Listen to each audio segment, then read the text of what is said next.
投了20-30家的公司哦，完全没有消息咯。有一度是很想要放弃了。更惨的是，爸爸遭遇了中风，有2张卡都是刷爆了。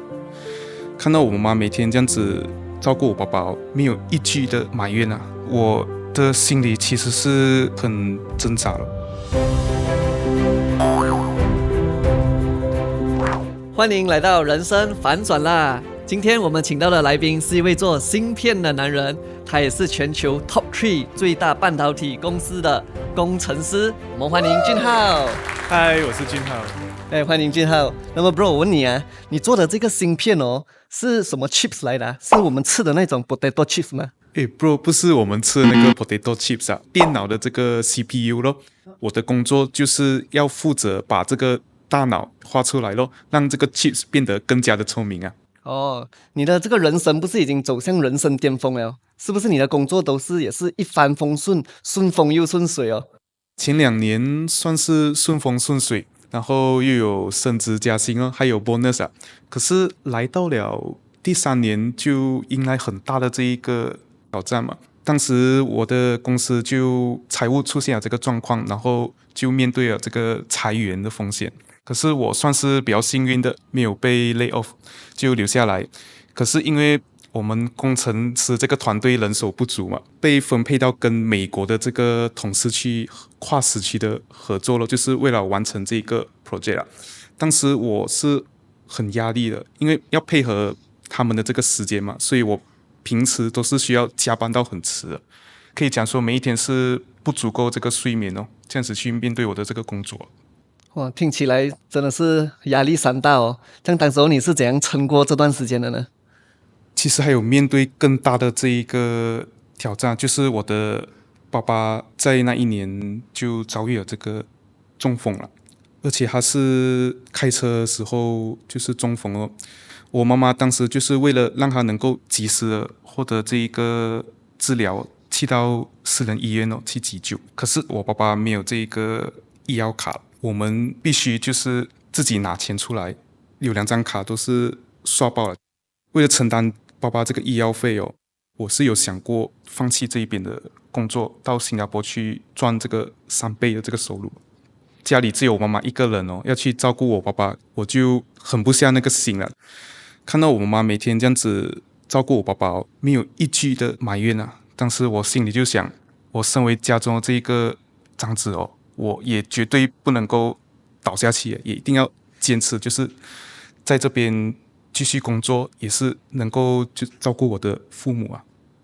当时我的心里其实是很挣扎了，一边想放弃了，可是另外一边就有一个声音，就是鼓励着我，就是无论如何一定要撑过去。对。其实，在那之前，我也经历过一段很迷茫的时期啊。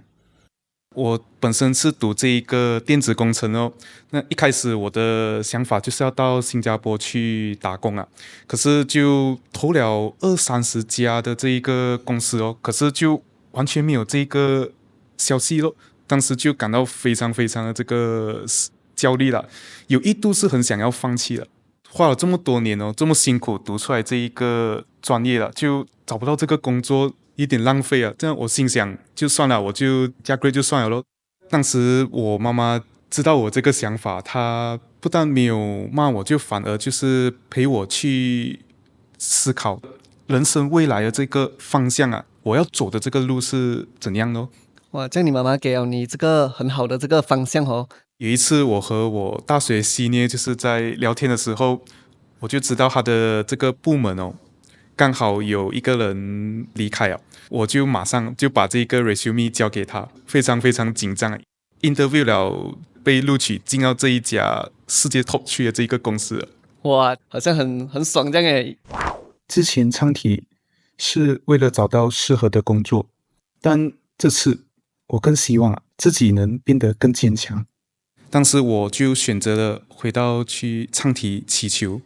首先第一个就是我的爸爸能够康复到自理的这个正常生活咯。第二个就是我的 project 哦，一定要能够去完成它了，就是提交上去。除了祈求，我也是积极的投入到学会的各项活动去支援大大小小的这个会议啊。当时我就读到先生的一段指导哦，就是我们说的“冬必为春”啊。这句话给我很大的那个启发，就是无论这个冬天多寒冷、多难熬啊，只要我们咬牙坚持下去，那一定会能够迎来这一个温暖的春天的。这句话就是打动到我，我告诉我自己，无论再多么艰难都好哦，一定要能够去挑战我这个工作和家庭的这个问题啊。所以当时候是就挺过来吗？有啊，我爸爸就是在中风的半年之后，我就看到他可以恢复到正常的自理的这个生活，他也是可以散步啊，很简单的跑步，他都可以就是做到，就让我看到这个很大的这个转变了。还有就是在工作上哦，也熬过来哦，就把我的这一个 project 提交上去，而且这个 project 也很顺利的达到那个设计的那个要求，很严格的那一个要求咯，就过渡到这个生产的这个阶段了。我被老板升职为这个 Senior Design Engineer， 然后也看到这个经济上的转变了。当时我也就完成了我一直以来这个心愿，就是带我的家人到日本去旅行啊。当时是非常非常的开心哦，能够到日本去。哇，恭喜你啊 bro。 那么相信很多人都是觉得信仰是有空了才相信啊， bro 你怎么看呢？我觉得是佛法即生活嘛，我相信大家在生活上都难免会遇到种种的这个挑战啊，最重要的是我们要怎样去跨越咯。所以我很感恩能够出生还有成长在创价学会的这一个大家庭啊。当我面对这个困难问题的时候，我会回到去祈求，打开我这个生命的这个境界，有勇气和智慧去跨越我在工作和家庭的种种这个挑战。那么如果要对现在也正在面对着这个挣扎的这个年轻人呢，你有什么话想要对他们说吗？我想跟大家说，就是其实你并不孤单的。有一句译文啊，它的大概意思是这样子了，就我们从这个镰仓到京都是需要走路12天了。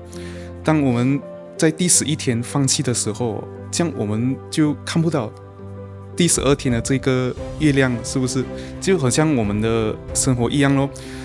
无论我们遇到这个问题多大都好，还是再困难都好，我们都要咬牙，就是坚持下去了。那我相信我们最后一定会看到胜利的这一个曙光哦。谢谢俊浩的分享，耶，拜拜。